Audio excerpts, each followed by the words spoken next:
Saudara Ketua Umum Partai Solidaritas Indonesia, Kaisang Pangarep berkelakar jika dirinya bisa menemui Presiden Joko Widodo lewat jalur belakang. Kaisang berkata saat ditanya soal rencana pertemuannya dengan Kepala Negara usai dilantik menjadi Ketum PSI, Saudara. Sebagai informasi, Kaisang merupakan putra bungsu dari Presiden Joko Widodo. Ia pun telah mendapat restu Joko Widodo untuk menjadi Ketum PSI. Pakai ketum ya? Ya soalnya kalau saya lewat jalur belakang juga bisa kan? Apa? Yang jalur resmi ya, jalur resmi. Kita kirim surat dulu nanti, Mas. Iya, ya. Bantu ya Pak. Ya.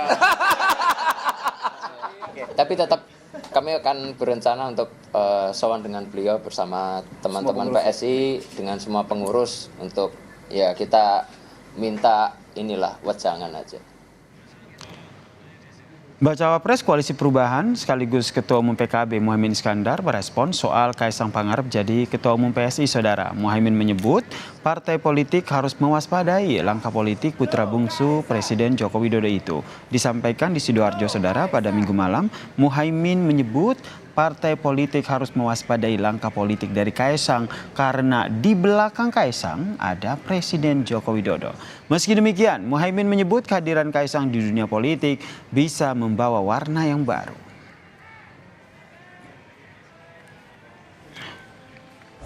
Pilihan PSI menjadikan Mas Kaisang sebagai Ketua Umum ini sebagai pilihan yang berani, dan Mas Kaisang saya kenal.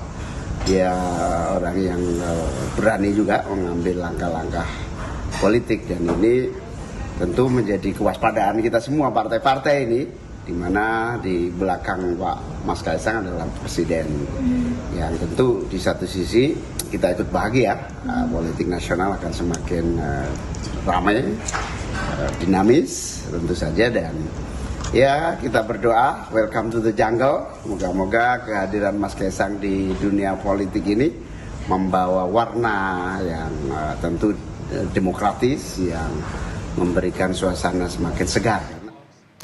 Bagaimana melihat langkah politik Kaisang dan seberapa besar pengaruh dari Joko Widodo ayahnya dalam langkah politiknya? Kita bahas bersama dengan Direktur Eksekutif Puskapol dari Universitas Indonesia, Mbak Huriah, yang telah bergabung bersama kami di Kompas Malam. Assalamualaikum, salam sehat Mbak Huriah.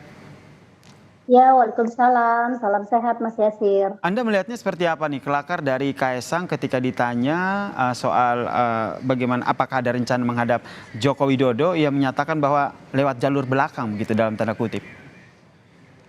Ya, saya kira ini menggambarkan betapa problematiknya gitu ya perilaku partai politik dan juga politisi di Indonesia gitu ya, yang menjadikan partai politik gitu ya semata-mata sebagai instrumen untuk meraih kekuasaan, untuk mempertahankan kekuasaan dan untuk melanggengkan kekuasaan dengan cara apapun gitu ya.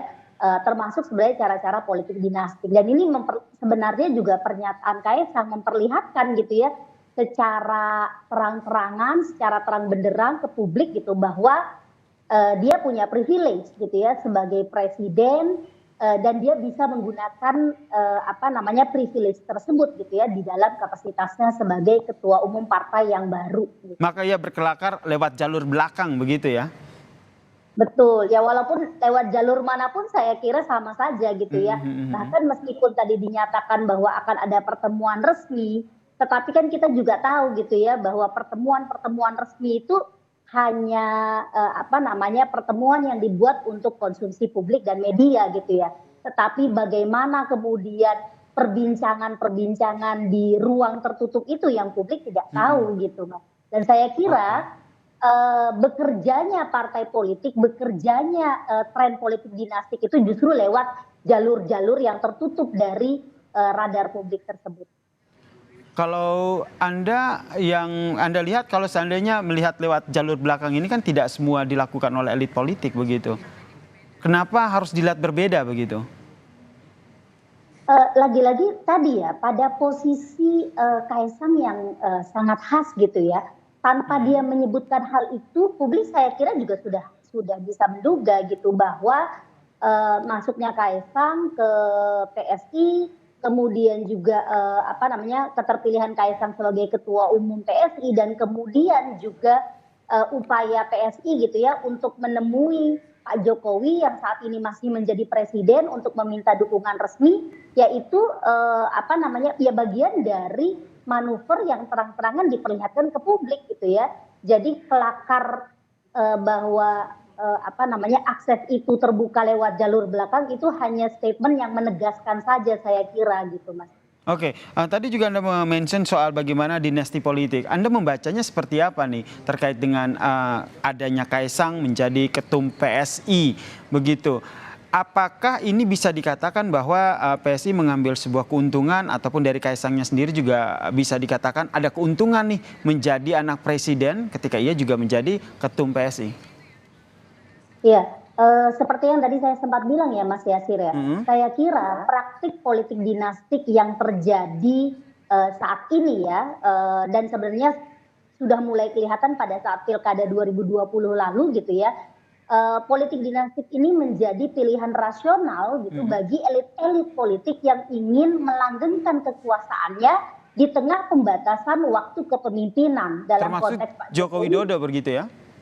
Betul sekali gitu ya. Jadi ketika ada pembatasan 2 periode masa kepresidenan gitu ya, sementara ada keinginan, ada motivasi, ada ambisi untuk melanggengkan kekuasaan. Nah, ini bisa dilakukan dengan cara-cara politik dinastik tersebut gitu ya. Itu kalau kita bicara dari sisi elit politiknya.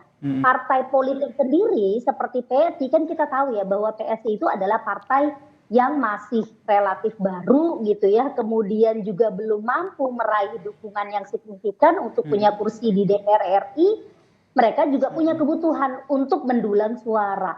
Nah, tren yang dilakukan oleh partai politik, kecenderungan perilaku partai ini adalah menggait figur-figur populer gitu ya, untuk mendulang suara, bahkan mereka juga tidak segan-segan misalnya menempatkan figur populer tersebut pada posisi-posisi strategis. Menurut Anda tren ini nantinya, menurut Anda, sorry saya potong Mbak, menurut Anda tren ini nantinya akan efektif begitu untuk mendulang suara di Pilpres ataupun di Pileg, terutama dari targetnya PSI sendiri kan ingin melenggang ke Senayan begitu? Sejauh ini memang strategi tersebut ya cukup efektif gitu ya, kan kita bisa lihat sebenarnya bagaimana perekrutan gitu ya, keluarganya Pak Jokowi, Gibran, Kaisang, dan ini juga dilakukan sebenarnya di partai-partai lain, itu ternyata memang masih efektif untuk mendulang suara.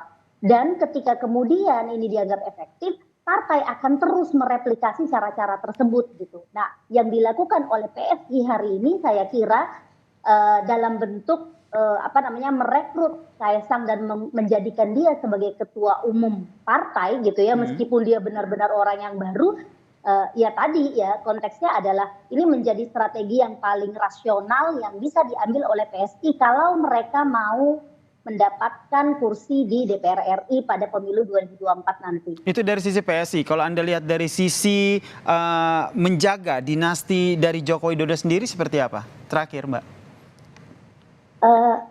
Karena begini ya Mas Yasir ya, Pak Jokowi kan bukan terah darah biru gitu ya di PDIP gitu. Pencalonan beliau sebagai kandidat capres di PDIP pada tahun 2014 dan 2019 lalu itu kan karena ada dorongan yang sangat masif gitu ya dari grassroots. Waktu itu adalah kekuatan kelompok relawan gitu. Nah, sehingga tidak ada pilihan lain bagi PDIP kalau mereka mau menang, mereka harus merekrut figur populer gitu. Nah, ketika kemudian ya Pak Jokowi mau segera lengser dari kekuasaannya, dia masih ingin terus berkuasa gitu ya, melanggengkan kekuasaannya. Cara yang paling visible untuk dilakukan adalah menempatkan anak-anaknya di dalam partai politik gitu ya. Kalau kemudian misalnya PDIP memberikan golden ticket gitu ya kepada Kaisang seperti yang mereka lakukan kepada Gibran dan kepada kepada Bobi, saya kira PDIP akan masih menjadi opsi utama gitu ya. Nah, tetapi kan kalau kita lihat masuknya Kaisang ke PSI ini kan sebenarnya memberi sinyal gitu ya bahwa ada pilihan lain gitu ya, atau bahkan misalnya dari PDIP sendiri mungkin berusaha untuk membatasi pengaruh dinastiknya Pak Jokowi dan keluarganya. Baik, terlebih kalau kita lihat ya, apakah nanti PSI ini akan memilih baca pres yang mana begitu? Apakah Ganjarkah bersama dengan PDIP atau malah ke Prabowo Subianto? Ini yang menarik untuk kita simak bersama ya. Terima kasih Mbak Huria selaku Direktur Eksekutif Puskapol dari Universitas Indonesia telah bergabung bersama kami di Kompas Malam. Salam sehat Mbak. Salam sehat Mas Yasir.